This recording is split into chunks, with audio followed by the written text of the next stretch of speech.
Hello, my name is James Sederberg, and I am a CPA here at Elevation Tax, and I want to thank you for choosing us to prepare your tax returns this year.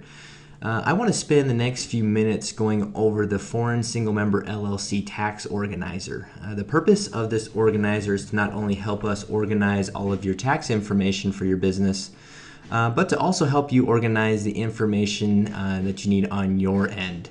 So this will allow us to prepare the U.S. personal tax return in the most efficient and timely manner. So on page 1, you'll see sections 1, 2, and 3.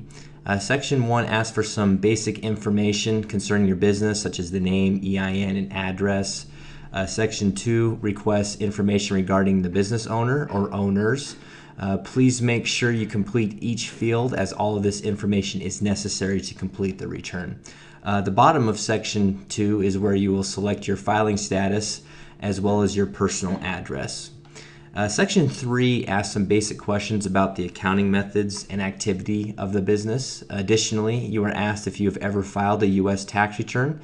If you have, please list the most recent year you filed as well as the form that was filed. Also note that if you were present in the United States for the tax year, you must complete Section 9 of the organizer. Section 9 provides the details of the dates you are present in the United States. The last question of Section 3 asks if we prepared your bookkeeping for the tax year. If yes, you can skip the rest of the organizer with the exception of Section 9. You may also skip sections 4 through 8 if you are interested in us preparing financials for you for the tax year. So if you mark yes on that, we will get in contact with you. So if no to either one of those two questions, you will need to complete the remaining sections. And again, to reiterate, if you answered yes on either one of those, you will still need to complete Section 9 of the organizer. So Section 4 is where you will report the startup and organizational costs of the business.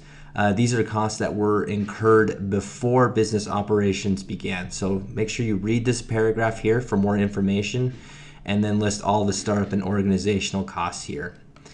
Section 5 is where you'll indicate the day your business began operations. The date of first sale is often used because it is a conservative option, but other dates can be used.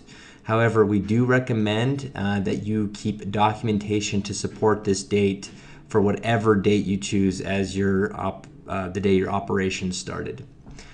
So keep in mind that merely registering your business as an LLC does not necessarily mean operations have begun.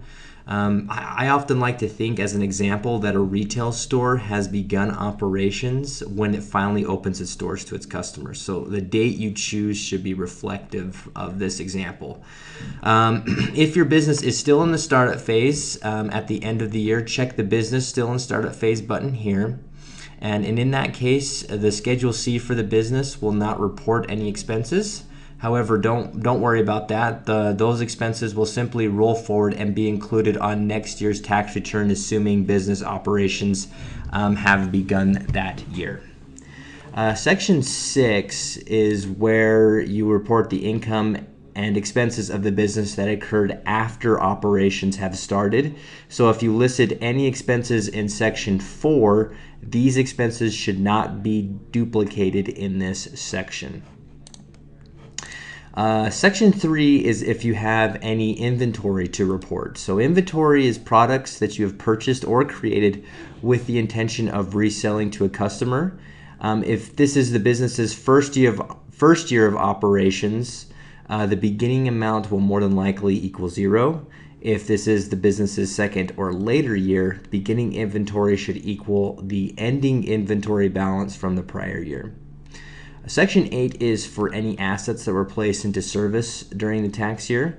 So assets are property that have a long useful life that is not intended for sale during the normal course of business.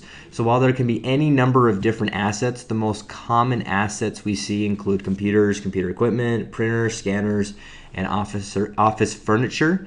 However, although those are the most common, it's certainly not just those. There's certainly more different types of assets that you can have within your business. So if you had any assets purchased, only include that information here. And again, do not duplicate it on section 6 where ordinary expenses are recorded.